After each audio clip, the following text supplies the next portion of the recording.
Olá, olá, queridos! Voltou, vencedores e perdedores. Mas por pouco tempo, né? Até a pré-temporada não faz sentido fazer outro. Então vamos lá. A não ser que tenha uma troca bombástica. E eu acho que quando sair o vencedores e perdedores da troca do A.J. Brown, eu vou fazer só pra falar do Jalen Hurts. Que eu vou falar hoje também. Vamos lá. 7 vencedores e 7 perdedores do draft. Eu tentei abarcar quedas para 7ª rodada, queda para 4ª rodada de jogador. Falei de técnico, falei de posição como um todo. Tá muito rico esse vídeo, tá? Tá muito rico. Se você precisar assistir só um vídeo desse pós-draft, esse com certeza é o vídeo. Costuma ser o vídeo mais assistido cada semana, Vencedores e Perdedores, então eu caprichei aqui para vocês. No pós-draft tem bastante coisa legal para a gente falar sobre os times e para os membros. A gente tem, por exemplo, a análise do draft dos 49ers e dos Dolphins, que está para os membros, e também as 7 escolhas mais questionáveis da primeira rodada, também para os membros. Então, não deixe de assistir, não deixe de assinar, custa R$ 8 por mês e você vai ter um monte de conteúdo, mais de 20 vídeos aí no post-draft. Então vem com a gente, contando vídeos abertos e fechados. Além dos quadros, tá? Exagerou o fato e tudo mais. Vamos começar com os vencedores. Vinheta na tela, André. Bom, era de madrugada, era 3 horas da manhã, eu estava completamente exausto e quando a mensagem não é passada corretamente na minha visão, a culpa é minha, porque eu não passei a mensagem da maneira correta. Então eu vou falar de novo sobre esse assunto, Ty Simpson.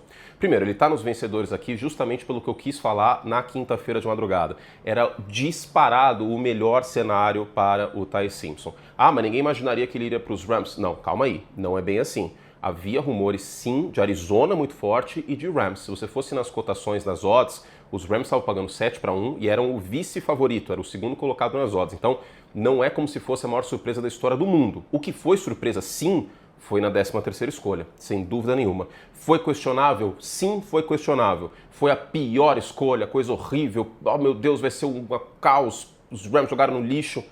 Calma. Só isso que eu tô falando, calma. Porque assim, se for para replicar tudo que é dito nos Estados Unidos e só para falar o óbvio, eu acho que vocês não estão aqui para isso, certo? Então por isso, por exemplo, que eu considerei o Dave Bailey um prospecto mais abaixo do que muita gente, não era um prospecto top 10 para mim, por isso que eu coloquei o Makai Lemon na frente de Jordan Tyson, para muita gente não era o caso, muita gente considerava o Jordan Tyson o primeiro, e tá tudo bem. Draft é uma coisa muito subjetiva, é muito de como você vê o jogo e tudo mais. Essa escolha do Ty Simpson na 13 está para o draft e para a NFL, assim como o Aaron Rodgers ter sido escolhido com o Brett Favre no final de carreira? Não, porque o Aaron Rodgers era uma escolha em potencial top 5 e ele caiu para 24. É uma escolha como o Jordan Love, pelos Packers também? Não, porque o Jordan Love foi escolhido no final da primeira rodada. É uma escolha como a do Michael Penix? Também não, porque os Falcons tinham necessidade evidente de edge rusher. E você tinha tanto o Jared Verse como o Laiato Lato disponíveis. Situação completamente diferente. Os Falcons não tinham 2 escolhas na primeira rodada. Nem os Packers nesses 2 casos. Os Rams, na prática, eles escolheram o Ty Simpson e o Trent McDuffie na primeira rodada. Faz sentido? Porque a outra escolha, a original dos Rams, foi o McDuffie. Dito tudo isso, deixando muito claro, a escolha é questionável? É. Porque o Ty Simpson não é um prospecto, na minha visão, de primeira rodada. Eu faria a escolha? Não. Estou falando todas as letras. N-A-O-T-I-O. Não, eu não faria. Eu teria escolhido o Makai Lemon, como eu coloquei em todos os drafts simulados, como eu coloquei no meu draft simulado, o que eu faria. Não teria feito essa escolha. O único ponto estou sendo um pouco advogado do diabo aqui, para ir além do óbvio, para falar o que não é óbvio. O que é óbvio é que é um jogador de segunda rodada que foi escolhido na 13 por um time que, teoricamente, poderia draftar um wide receiver para ficar mais perto do Super Bowl. Certo? Agora, não é a pior escolha do mundo, porque o Ty Simpson, especialmente na primeira metade da temporada, ele mostrou virtudes que são encaixes táticos com o Los Angeles Rams. Aliás, esse é um outro vídeo que eu vou fazer, para além do Ty Simpson, encaixes táticos perfeitos, não perfeitos, mas quase que ideais de jogadores com times que foram feitos neste draft, tá? Vou fazer esse vídeo em breve, é um vídeo bem interessante, acho que vocês vão gostar bastante. E eu acho que o Ty Simpson é um deles. Por quê? O que ele faz bem? O pré-snap, lendo a defesa, sobretudo quando está em zona, e antecipação nos passes, que são coisas que você se pede do sistema do Sean McVay. Escalar o pocket, ele tem certa mobilidade, ele passa longe de ser o Lamar Jackson, Josh Allen, mas ele tem uma mobilidade como a do Joe Burrow. Nesse ponto, é como... Calma. Nesse ponto, lembra um pouco de Joe Burrow a mobilidade. E esse, para muita gente, não para mim, tá? Mas para muita gente, esse é o teto. Que o Ty Simpson seja o Joe Burrow, eventualmente. Não acho que vai chegar nesse ponto. Vejo levíssimos traços? Vejo. Trabalho no pocket, ser assertivo e tal. Eu acho que ele tende a ser um Jared Goff mais móvel e menos apavorado. Certo? Considerando isso, vale lembrar que os Lions com o Jared Goff já chegaram na final de conferência e no Super Bowl com os Rams, com o Sean McVay. E aí eu preciso dar outro argumento. Essa é a grande crítica. E é por isso que daqui a pouco eu falo mais sobre o Sean McVay. Mas dito isso, não é uma escolha tão ruim como o Michael Penix, porque os Rams são um time muito mais completo e é um time milionário que pode se dar o luxo de comprar um iPhone 17 Pro. Quando é um time que está numa situação complicada, que não consegue pagar aluguel, vai lá e compra um iPhone 17 Pro, é uma situação completamente diferente, tá? Seguindo, agora um grande momento desse vídeo. Jalen Hurts, vencedor! Quando eu coloco como vencedor, vocês não falam, né? Mas foi. Até porque é uma pedra cantada, é uma questão de tempo, tudo indica a troca do A.J. Brown e essa escolha, ela fala bastante sobre isso. O Makai Lemon na primeira rodada, um recebedor com um perfil bem diferente do A.J. Brown, um recebedor mais parecido com o A.J. Brown nesse draft, talvez seja o Chris Bell de Louisville, que caiu para o segundo dia por conta da lesão no joelho sobretudo e da árvore de rotas um tanto quanto crua. O Makai Lemon é o contrário, não tem nenhum histórico de lesão, e a árvore de rotas dele é muito boa, e ele corre rotas muito bem, e é excelente em jardas após a recepção, e ele tem as mãos muito seguras. Para além disso, o Philadelphia Eagles trouxe o Jonathan Greenard, uma trocaça, Howie Roseman, mais uma masterclass. O Les Towers, tight end de Vanderbilt, que é uma negação bloqueando, mas tende a ser um excelente alvo no slot, ou como tight end 2, eventualmente saindo para receber passe. Tight end 1 continua sendo o Goddard, o Calcaterra é horroroso. Eu sei que Philadelphia trouxe outros tight ends nessa intertemporada, mas o Towers recebendo passe é melhor do que todos eles. E o Markel Bell também, né? Como um futuro sucessor, quem sabe, do Lane Johnson. O que me mostra essa escolha do Eli Towers e do Makai Lemon, e a provável saída do A.J. Brown? Que esse ataque do Philadelphia Eagles vai mudar para essa temporada. Vai ser um ataque mais parecido com 49ers e Rams, em relação a trabalhar mais no meio do campo, usar um bom slot receiver, jardas após a recepção, que você tem um potencial com o Devonta Smith, que você vai ter com o Makai Lemon, do que um ataque mais espaçado, mais vertical, mais perímetro, como era com o A.J. Brown sobretudo. Tem um ponto aqui. Qual é o grande ponto que a gente sempre falou sobre o Jalen Hurts? É o meio do campo. Então talvez os Eagles estejam indo no caminho que não é a virtude do Jalen Hurts. Ele vai ter que jogar melhor passando a bola no meio do campo, tá? Tudo indica, tudo caminha para isso. Vamos ver. Mas eu acho que ele sai como um vencedor aqui, sem dúvida nenhuma. Falando neles, o terceiro vencedor aqui pra gente são os tight ends. Porque a gente teve, claro, o Kenyon Sadiq saindo na 16 para os Jets, que eu acho que é um pouco mais cedo do que eu escolheria ele, mas sem problemas, aqui a escolha de Nova York. E foram 8 tight ends escolhidos no dia 2. O que isso quer dizer? Primeiro, a tendência que o Sean McVay mostrou de pacotes com tight ends e criatividade, os tight ends recebendo passes, os tight ends sendo utilizados no jogo terrestre, esse coringa, que é a posição de tight end, que eu sempre gostei muito, ficou forte essa impressão, mas não só. Houve alguns tight ends escolhidos no dia 2, por exemplo, o Sam Rout para os Bears de Stanford, que é um cara bloqueador, né, que ele vai ser tight end 2 do time no médio prazo. No primeiro momento ele entra para o tight end 3, né, que ainda tem o Colt Matt e, claro, o Colston Loveland é o 1. O que isso significa? O jogo terrestre vai ser enfatizado por muitos times nessa próxima temporada e o tight end é uma peça muito importante desse tabuleiro. 8 tight ends escolhidos no dia 2. Antes da transmissão do dia 2, o EV até me perguntou sobre o que esperar e tudo mais. Eu falei, olha, esperem uma corrida por tight ends na terceira rodada. Isso de fato aconteceu. Quarto vencedor para mim é o John Harbaugh. Por quê?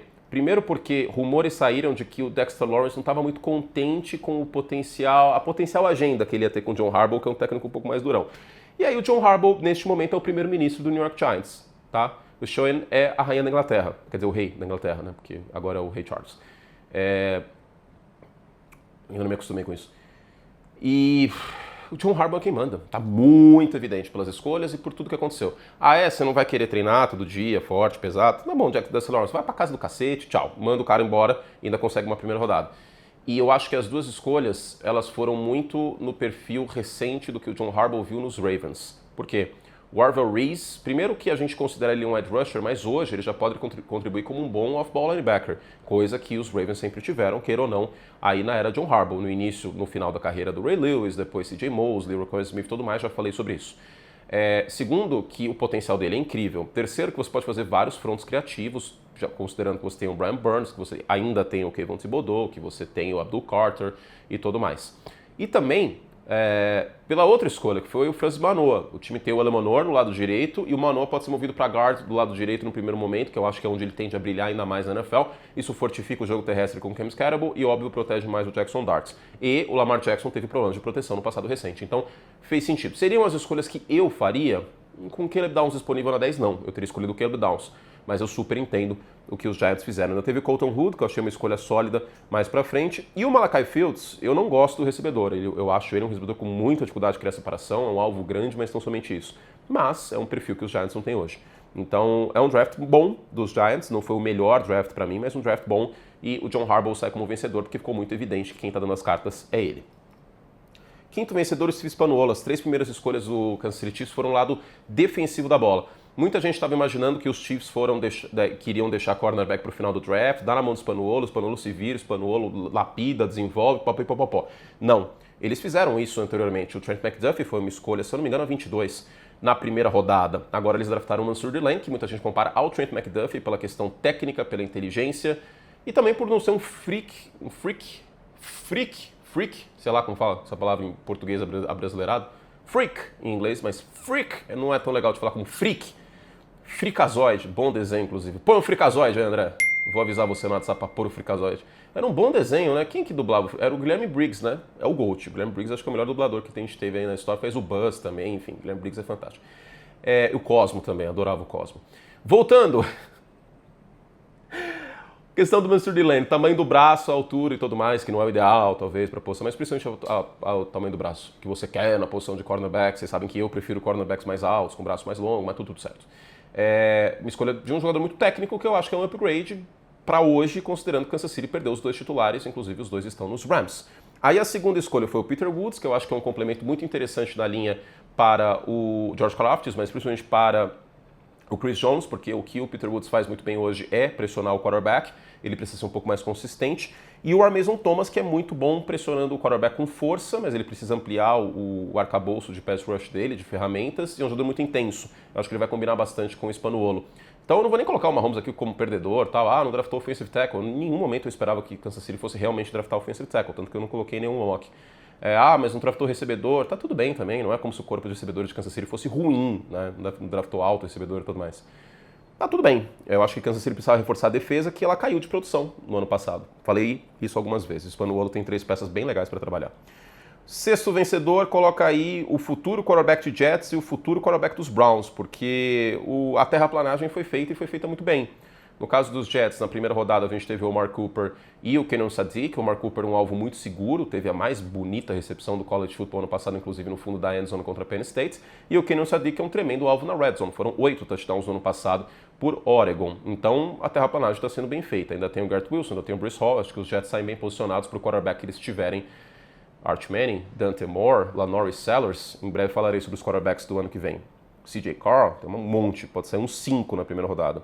E dos Browns também, né, com Casey Concepcion, com um bom slot receiver, ainda tem o Jerry Jeudy, Keyshawn Judkins, Harold Fanning, esses 2 do ano passado, e claro, o Spencer Fennell também para reforçar a linha. Eu acho que Cleveland está numa boa posição para fazer barulho se tiver um quarterback, e eu não acho que esse quarterback seja nem o Shedeur Sanders e nem o Deshaun Watson. Deixando muito claro isso, os 2 não têm desculpa para não produzir esse ano, tá? Porque o Fanning é um tremendo alvo vertical e como recebedor, foi uma grata surpresa como tight end, eu até cheguei a falar quando ele foi draftado que o draft de Cleveland mais uma vez foi bom. Tem o Carson Schwarzenegger na defesa, que também foi uma boa escolha na segunda rodada, brigou para ser o calor defensivo do ano. Obviamente ainda tem o Myles Garrett, a defesa é muito sólida, vamos ver agora sem o Jim Schwartz como que ela vai ficar, né? Porque foi peça importante e ele, como não foi efetivado como head coach, decidiu sair do cargo de coordenador defensivo. O Keyshawn Judkins é um bom running back, eu acho que Cleveland está em uma excelente posição para 2027. Não 26, mas 27, na minha visão, está. E para terminar, os vencedores, Colts e Bengals. São 2 times que fizeram uma coisa legal com pouco, né? Porque os 2 não tinham escolha de primeira rodada. Os Colts draftaram CJ Allen, linebacker, que a gente compara ao Nakobe Dean, para o bem e para o mal. Para o bem, por conta da velocidade dele, da produção que ele teve em Georgia. Para o mal, o tamanho, né, menor que você gostaria para a posição de linebacker. O A.J. Halsey de Miami, defensive back safety, que tende a ser um cara que vai roubar a bola. Eu acho que Indianapolis poderia ter um upgrade nessa posição. Já tem, queira ou não, Sauce Gardner, é uma boa peça defensiva. E o Dion Burks também, a 7ª rodada, um recebedor que eu acho que deveria ter saído antes, honestamente. Pelo que eu vi do tape dele de Oklahoma, fez um bom jogo no College Football Playoff, várias vezes aparecendo para o John Mateer, quarterback de Oklahoma. na Red River Rivalry um pouquinho, mas principalmente nos jogos de playoff de Oklahoma. Eu acho que é um jogador que é uma boa aposta na 7ª rodada, né? Ele é muito cru correndo rota, isso precisa ser bastante lapidado, mas é um alvo em profundidade em potencial. Os Bengals conseguiram o Cassius Howell na 2ª rodada, um jogador que poderia ter saído no final da primeira, precisa melhorar bastante o trabalho terrestre, mas um bom apreciador de passe para colocar do outro lado do Boye Mafe e do Shamar Stewart, e o Tacario Davis, que é um cornerback alto com potencial de ser cornerback 1. Teve o Connor Lew também, né, que rompeu o LCA. Se não tivesse acontecido isso, talvez teria sido escolhido mais cedo center, e o Joe Burrow precisava de reforço no miolo da linha. Então acho que Cincinnati, considerando o que tinha à disposição de escolhas, e os Colts também fizeram um bom trabalho nesse draft. Claro, a gente tem que considerar que eles não tinham escolha de primeira rodada, mas se a gente considerar que a escolha dos Colts foi meio Sauce Gardner e que a dos Bengals foi o Dexter Lawrence, um jogador que eu acho que vai ter um certo impacto, não teria feito a troca, mas vai ter um certo impacto, e considerando o resto, especialmente as 2 primeiras escolhas dos 2 times, fizeram um bom trabalho. Vamos para os perdedores, que já está dando 15 minutos esse vídeo. Desculpa, André, eu falei que ia ser rápido, mas está sendo rápido. São 7 vencedores e 7 perdedores, está sendo rápido. Perdedores. Olá, Brasil, vamos lá. Olá, Brasil, por que eu dei oi de novo? Vamos lá para os perdedores. Antes dos perdedores, lembrando novamente a você para ser membro do nosso canal, porque tem ainda mais conteúdo. Você está gostando desse vídeo? Você chegou na metade, você está gostando, né? Então deixa o like, coloca o hype nesse vídeo também. E tem vídeo para os membros das escolhas mais questionáveis da primeira rodada. E o primeiro perdedor eu vou falar justamente sobre isso. Tem vídeo para os membros sobre os Dolphins, sobre os 49ers. A gente vai fazer outros times também. Vem junto com a gente, porque o mês de maio promete. Eu vou casar no sábado. E eu vou casar uma vez só. Porque na igreja é assim, eu já falei, vou casar uma vez só. Tô falando para todo mundo isso aí. Deixando muito claro. Que nem draftar franchise quarterback. Não vou meter o Arizona Cardinals não, tá? Pode ser que faça isso de novo ano que vem. Ficar draftando quarterback todo ano? Não. Vamos lá. Perdedores, esse draftou quarterback. Cara, que situação esquisita dos Rams, né? Porque o Les Snead e o Sean McVay sempre foram considerados muito próximos um ao outro. E as escolhas dos Rams sempre fizeram muita lógica. Um time que drafta muito bem em 2º dia, em 3º dia, que teve o histórico do F3 pontinho picks e não escolher em primeira rodada durante muitos anos. De 2017 até ano passado, basicamente, e até retrasado. E, assim, o semblante do Sean McVay, eu não vou meter um metaforando aqui, mas o semblante, não vou falar, teve uma microexpressão no lábio direito, não é isso. Mas o semblante era de desconforto no pós-draft, na quinta-feira, pós-primeira rodada. Era de desconforto. Eu não sei até que ponto o Sean McVay estava on board com isso, porque o que a gente vê de rumor é que o McVay não estava interessado em lapidar quarterback como ele teve que fazer com o Jared Goff, porque o Jared Goff não fez nada no ano de calor e o McVay salvou a carreira do Jared Goff em 2017. E chegou no Super Bowl com ele em 2018. E, queira ou não, a comparação do Ty Simpson para muita gente é o Jared Goff, né? O Joe Montana, o Fernando Mendonça um pouquinho também. Mas é um quarterback que eu gosto, cara, assim, pro encaixe. Né? Não gosto como escolha de primeira rodada, como eu deixei muito claro, mas pro encaixe é um quarterback interessante. Para o que vai ser pedido dele nos Rams. Agora, tem questões, o tamanho dele, a questão que o corpo dele não foi aguentando a punição física ao longo do ano, chegou a ter gastrite no final da temporada. Sei lá, eu não sei se o corpo dele vai aguentar o trabalho na NFL. Qual que é o teto do Ty Simpson, na minha comparação? É o Brock Purdy. Com o Brock Purdy você pode ganhar o Super Bowl, eu acho. Qual que é o piso? É o Mac Jones. E com o Mac Jones você não vai ganhar o Super Bowl, você não vai nem para os playoffs, talvez. Então, eu entendo esse semblante do McVay. E ele é o perdedor aqui. Tá? Agora, eu falei que essa escolha foi questionável e não que foi horrorosa. Se o Sean McVay ele aposenta junto do Matthew Stafford, vamos imaginar que eles ganham o Super Bowl esse ano, pode acontecer, e aí o Stafford aposenta, campeão, e vai ficar com as filhas dele, que aliás é muito fofo o Stafford com suas filhas, e o McVay também. Aí essa escolha fica medonha, fica horrorosa, aí essa escolha fica ridícula. De verdade, todos esses adjetivos para pior, porque o que salva essa escolha de não ser a escolha do Michael Penix, de ser uma escolha muito questionável na minha visão, é o encaixe tático, é o Sean McVay lapidando. Se o McVay sair nessa próxima intertemporada ou depois de 2027, tipo antes do Ty Simpson virar titular, eu acho uma tremenda cagada. Todo português correto aqui para vocês com essa palavra. Uma tremenda. Tá? Então é uma condicional. Agora, dito isso, foi questionável, o McVay sai como perdedor, porque ele teve que se explicar na sexta-feira, falou, não é bem assim, meu parça. Ele falou pro Les Snead, meu parça. Ficou um clima bem zoado, né? Bem torta de climão. Então, vamos ver o que vai acontecer. Eu acho que Makai Lemon teria sido uma escolha melhor, mas não acho que é uma escolha tão ruim como a dos Falcons com Michael Penix, como eu já falei. Segundo perdedor, o San Francisco 49ers como um todo. Não vou nem colocar só o Kyle Shanahan, só o John Lynch, só o torcedor dos 49ers, só o Levi Stadium, enfim, sei lá. Que é um estádio que eu tenho muito carinho, né? Foi minha primeira cobertura em loco e meu primeiro Super Bowl. Mas, gente, o DeAndre Swift tinha nota de final de terceira rodada pra mim. Ele tem a sua verticalidade, altura legal. Muita gente está comparando o Deebo Samuel, eu acho que não é a mesma coisa, até porque o Stribling é muito duro, cara. Parece eu dançando. Se a Globo inventar de me colocar na dança dos famosos, eu tenho um amigo que torce todo dia pra isso acontecer. Eu já falei que não vai acontecer. Eu sou tipo, quem sou eu, tá ligado? Tipo, compara eu a um ex-BBB. Vocês acham que eu vou estar dançando com o Juliano Floss na dança do... Não, né, cacete? Mas se isso acontecer, não vai acontecer, tá? Mais fácil o Ty Simpson ganhar um Super Bowl com os Rams, com certeza. Eu seria isso, seria um quadril duro, horrível, dançando. E é o Stribling correndo rota, a árvore de rotas dele é pobre. É um recebedor hoje, pra mim, de perímetro. E aí... Caramba, velho, o que São Francisco fez? O Romelo Hayes também, que é o par do Dave Bailey na linha, é um jogador muito leve. Aí depois ele vai machucar, aí ficam com esse negócio. Porque estação elétrica, porque tem uns Pikachu lá em São Francisco e eles machucam por causa disso. Faltou avisar pro Jerry Rice, né? Que o CT dos 49ers era lá onde foi construído o estádio. Ficou 12 anos lá, não machucou, não perdeu um jogo. E esqueceram de avisar, será que o Jerry Rice é o Super Choque? Alguém esqueceu de avisar que tinha que machucar pro Jerry Rice. Já falei, a questão não é simplesmente... Primeiro, é azar. Segundo, é os caras que jogam em São Francisco, Você drafa um edge rusher palito, pirulão, você quer o quê? Você quer que o cidadão fique saudável com certeza absoluta? Não sei se vai machucar ou não, tomara que não, mas assim, né?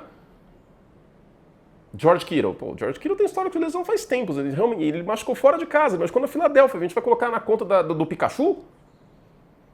Do Entei? Do Amparos? Do Electabuzz? Do Voltorb? Vou falar vários Pokémon de elétrico aqui. Pô, pelo amor de Deus. E aí o Kellen Block também, teve até uma produção na Red Zone em Indiana, mas pô, você drafta um running back que não tem 4 recepções. Um running back que não tem nenhum tipo de arcabouço como recebedor pro San Francisco 49ers? Aí, tipo, vai na entrevista e fala assim, então, Kaká...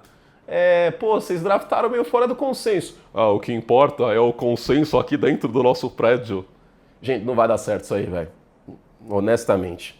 Pô, precisava draftar um running back de novo, velho. O que tara que o Kyle Shanahan tem de draftar running back? Parece o Saints draftando quarterback no meio do draft.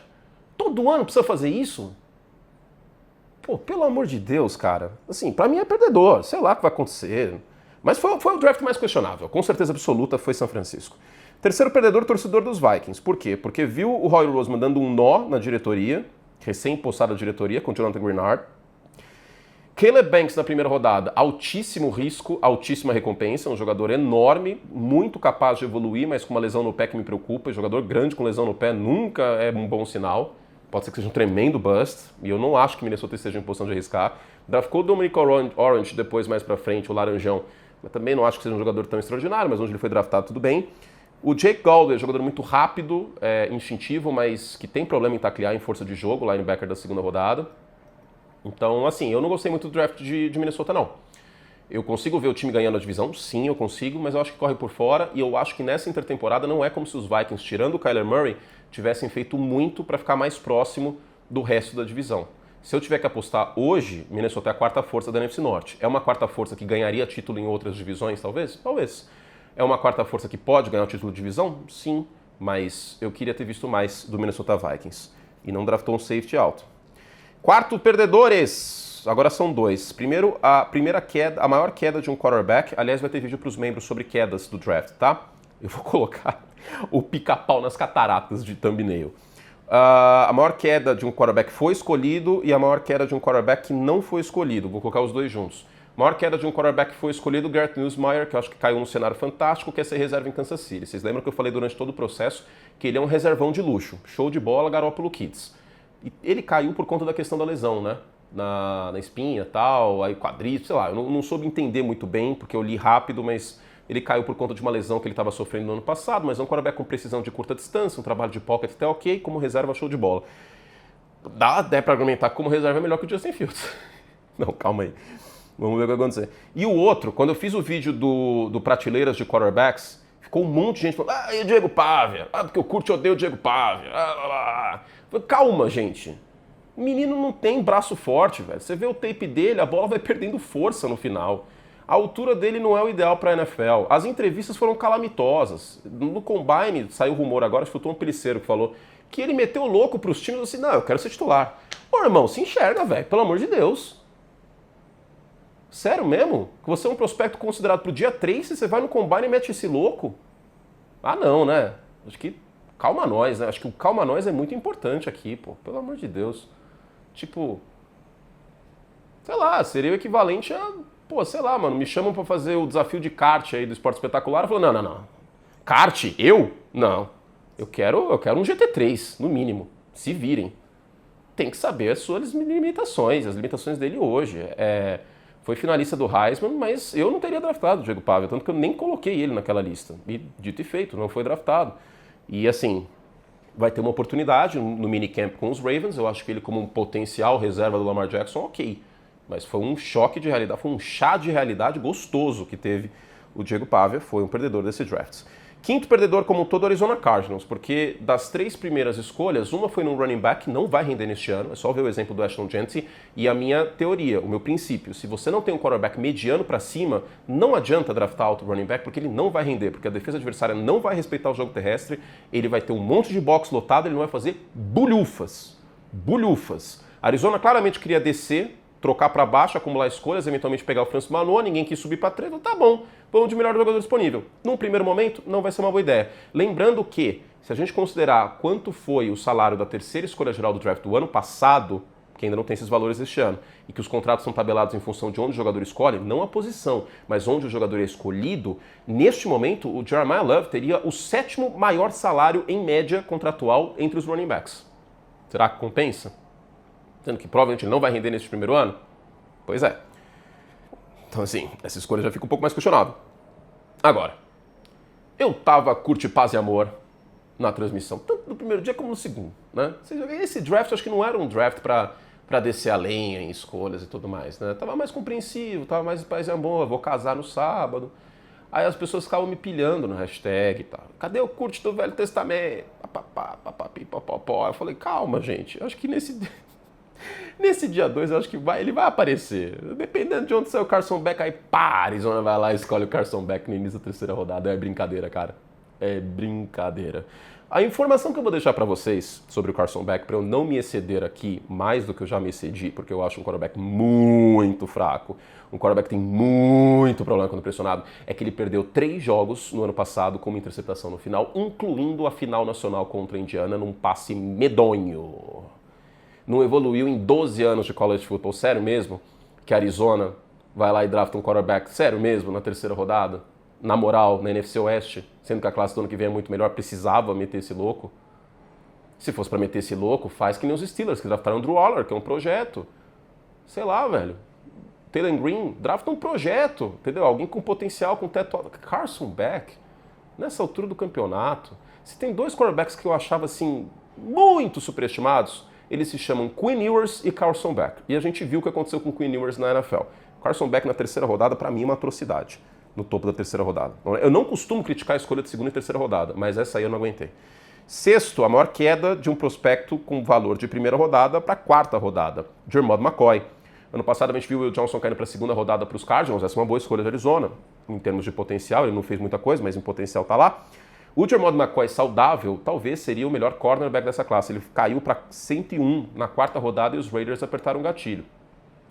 Reza a lenda que, além de talvez ter que passar por mais uma cirurgia no joelho, lembrando que ele rompeu o LCA em janeiro do ano passado, janeiro de 2025, não jogou por Tennessee a temporada passada, o tape dele era de 2024, reza a lenda que pode existir complicações e sequelas para o longo prazo na carreira dele. Então pode ser que aquele Jermod McCoy que a gente viu em Tennessee, perfeito no tape, extremamente instintivo, uma cola na marcação individual, que ele não exista mais. Por isso, ele caiu pro terceiro dia, mas os Raiders eu tô super ok deles terem aí tomado esse risco na quarta rodada, honestamente. Mas é um perdedor, tadinho, né? Alguns milhões ele acabou perdendo. E por fim, o sétimo perdedor é o torcedor dos Dolphins com problema cardíaco. Se você é torcedor dos Dolphins e você tem problema cardíaco, se prepare, porque Miami, em vez de tomar a abordagem dos Browns, que draftaram com valor, ou dos Jets, que foram conservadores como um todo, os Dolphins simplesmente meteram louco. eu falei sobre num vídeo para os membros, então não deixe de assistir, tá no comentário fixado, só para os membros esse vídeo sobre os Dolphins, vou fazer de outros times, mas Miami apostou em potencial. Caden Proctor, extremamente cru, embora seja enorme e com potencial como offensive tackle. Chris Bell, jogador cru na árvore de rotas, tem questões para muitos de personalidade e vem de uma lesão no LCA. Jacob Rodrigues, um linebacker que eu gosto bastante, mas o tamanho pode influenciar na transição dele aí do college, que ele produziu muitos turnovers, inclusive, para a NFL. Talvez essa seja a minha escolha favorita dos Dolphins. Mas são escolhas perigosas, né, para não dizer outra coisa. Se bem que o Caleb Douglas também é uma escolha arriscada, o Chris Johnson talvez a mais segura, né, no final da primeira rodada, um bom jogador marcando em zona. Mas é isso. Esses foram os vencedores, esses foram os perdedores. Obrigado pela companhia de todos vocês. Não esqueça de deixar o seu like nesse vídeo. Se possível, coloque o hype também para esse vídeo chegar em mais gente. E a gente continua na cobertura do draft com as escolhas mais questionáveis, com o vídeo sobre os Dolphins, o vídeo sobre os 49ers. A gente continua na cobertura, bastante coisa para falar nessas próximas 2/3 semanas, tá bom? Beijo carinhoso, fizemos todo o estrago que podíamos. Desculpa, André, meu editor, meia hora de vencedor e perdedor, muita coisa. Tchau, beijo.